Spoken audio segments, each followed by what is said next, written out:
Yes, sir, and then here. Okay, you've made a very receptive presentation. I thank you for that on behalf of Harvard Square and Camden Virginians. You talked about controlling the military by controlling its budget and voting in the House and the Senate. But it seems to me that there's a dilemma, an unsolvable dilemma in Washington with respect to foreign wars and funding for them. As you know, the entirety of the CIA budget is secret, and that's an extreme violation of the fundamental principles of democracy. Now, you clearly are working within the system. You understand the mechanics of Washington and so on. You observe the rule of law. The dilemma to me seems to be, how does someone working within the law cope with an organization such as the CIA, and also the Pentagon has a huge intelligence agency, the budget for which is secret. And there's a documented history that shows that these people work outside the law, whereas you personally work within it, and your followers work within it. What kind of interface can exist between people who work outside the law and people like yourself who work within? How is that dilemma to be solved? Well, I'm reminded of a friend, and I could not possibly agree more that the CIA should simply be eliminated in its entirety, and anything like it, and never should have existed. But I'm reminded of a friend of mine named Ray McGovern, who worked there for almost 3 decades, used to present the daily brief to the president and so forth, who is pretty close to agreeing with me. He thinks it was a force for good at one point, and I don't think it ever was, but he thinks it is an outrage now, and he's given back his awards they gave him and opposes having anything to do with an organization that assassinates and tortures and so forth. It has to be brought under control of the first branch of our government. All right.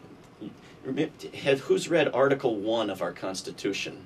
Anybody know what Article 1 of our Constitution is about? Couple, 2, 3 people who've read the book. The first half, over 60% of our Constitution, Article 1, is about Congress, the first branch of our government, where they put every power they could dream up. Congress was supposed to oversee everything and raise and spend every dime and make every decision. And the CIA is outside of that. And it's not entirely under the control of the president either, but much more so than the Congress. It's a fourth branch, not Dick Cheney's fourth branch, but its own fourth branch, and it has to be done away with. But the entire culture of Washington has to be changed, and Congress has to see some reason to assert itself. Congress members used to have some degree of association with Congress as their home, and they want it to have powers, and they think of themselves as members of Congress. Now they think of themselves as members of the Democratic Party or the Republican Party, and their interest is in which party is going to be emperor.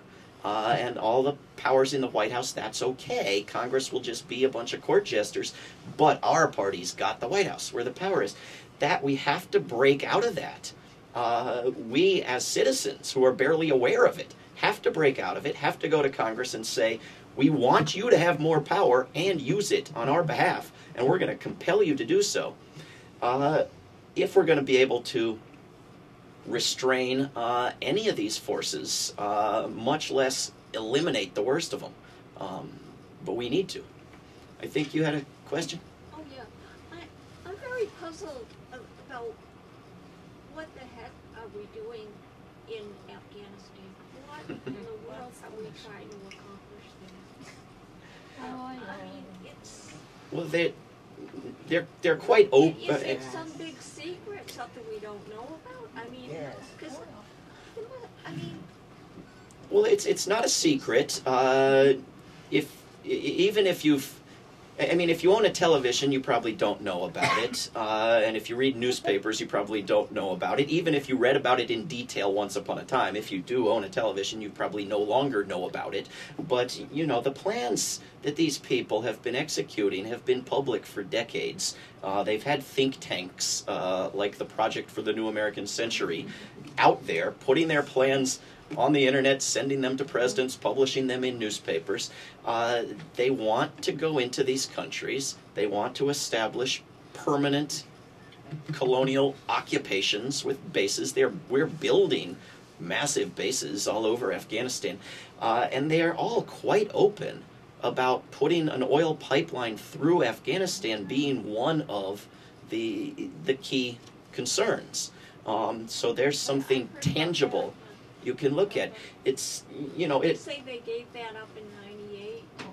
Or they haven't given that up. They have not And given there's that up. Another pipeline going from Baku to say. Gentleman by the name of Brzezinski was on Capitol Hill earlier this year, speaking at an event, and listed his reasons, you know, and that was one of them. That was one of the reasons why any sane person, you know, he dismissed in his opening breath any possibility that we should ever leave Afghanistan. That would be crazy. And then he gave the reasons for staying and what we should do, and that was right in there. And I got up and asked him, you know, your opening sentence, you said there's nothing controversial, that we absolutely have to stay, and here's how. And yet you've got half or more than half of the country against it. This seems like the height of controversiality. And he made some arrogant remark about the American people getting tired and worn out, and, you know, we have to go on without them, those of us who know better. You know, but they aren't keeping things secret in an absolute sense. They're just secret in that we don't have a public communications system that really talks about it. It talks about how our conversation with Iran is impacted by occupying the nations both to the left and the right of it. You know, the whole agenda doesn't get discussed outside of rooms like this. Maybe take one or two more if there are, and then sign books and talk less formally. Yes, in the very back, and then in the third row. I really apologize. I was listening from a distance. Could you speak up a little bit, please? Oh, sorry. I apologize. I don't mean to be redundant. I was listening from a distance. Did you talk about 9/11? Did you have any discussion of that? Not significantly, no. Would you? Forgive me, but how can you talk about the current political environment without talking about that event? Well, you can watch the video and see how I did it, but I heard a lot. I mean, I heard some of what you said. I didn't hear everything. Speaker, I heard things. you know, I think Or is that too conspiratorial for you not even quite mainstream? well, you missed my Kennedy conspiracy talk, I suppose. You know, conspiracies are nothing other than people getting together and planning something. John Yu's crimes, which we discussed at great length, are conspiracy to commit torture. That's the legal crime he committed in the statute. He didn't torture anybody. You know, 9/11 is something that I helped write a couple of articles of impeachment, 3 of them, in fact, about for President Bush, who, in my acceptance of part of the official conspiracy theory, was criminally negligent in allowing this to happen. Dick Cheney and others were criminally negligent, if not worse, in allowing this to happen. But, you know, the worst of it comes after, in what's done with it, which, you know, people in a group like Al-Qaeda are thrilled with. You know, they don't want to be treated as common criminals. They want to be treated as a massive opponent in a new Cold War with the United States and be called combatants and so forth. But these were crimes and should have been prosecuted as crimes. And whether you think they were the worst crime ever or acts of war or not, there's no legal argument whatsoever that anything that happened on 9/11 justifies, in a legal sense, a war on Afghanistan, on Iraq, on anywhere else, much less this vague global war that makes this room a battlefield and us potential enemy combatants. Nothing. You know, when somebody flies a plane into an IRS building, you know, we call it a crime. You know, it's not terror because it's a white guy, and it's a crime that could be prosecuted if someone were alive. We don't go and bomb that state flat and then go pick some other random state and bomb that one flat, which, you know, would make absolutely no sense as a response to a crime. There are those who cook up theories for how Bush and Cheney did 9/11 from the start, and there weren't even any hijackers, or there weren't even any airplanes, or there were airplanes but there were explosives too, or there were invisible missiles, and so forth. And 98% of the theories don't make any possible sense on their own terms, which is not to say that we have any idea what exactly happened, or that there's been any investigation. So again, you know, for those who think the third party is the answer and I want all the same reforms they want, let's agree and fight for them. And those who want a real investigation of 9/11, as I do, because it would prove that, you know, Dick Cheney blew up the building the instant the plane hit and so forth, well, then let's join together and fight for that investigation. And the fact that I'm absolutely convinced it won't show what the gentleman in the back of the room thinks it will show.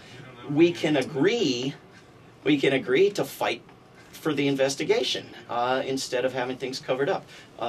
Let's go to the front. I wanted to get back to your brown bag lunches. Now you have a wonderful spot on your website, and I'm hoping everybody writes it down, for the whip wars. Do you have the URL available? I did give it out. I will again. It's defundwar.org. Not defend war. Defundwar.org. But you can go to afterdowningstreet.org, which is where I spend most of my time, and you'll find a link to the brown bag vigils straight from there, and you'll also find a link to defundwar.org and to lots of other good places. Can I ask you a quick technical question? Yes, and then we're going to sign books. You, I think, laid out very eloquently and persuasively an argument about Congress using their subpoena power. But what I wondered is, how would they actually, in practical terms, go about enforcing the subpoena? They would do what they did for the better part of U.S. history, and they would tell the United States Capitol Police Force to go and arrest Mr. So-and-so and where he lived and what documents to seize, and the Capitol Police Force would do it. So it would be the Capitol Police who would be... Yes. Okay. Yes, who are in prominent existence, and you will become intimately familiar with them if you speak too loudly on Capitol Hill, and they have lots of jail cells, and one of the most pleasant experiences you could possibly have is to visit one of those, and I encourage you all to be in Washington in great numbers in March. Go to peaceoftheaction.org, P-E-A-C-E, Peace of the Action. Come to D.C. on March 20th. Go to march20.org, and if you can, come down to my town in Virginia on March 19th, because Professor Yu is coming to speak, and we're going to welcome him, and you can go. University of Virginia, they call the students Who's, H-O-O-S, so go to who'sagainstyou.org, which is also there on After Downing Street. And let's talk a little less formally, and thank you all for coming out tonight.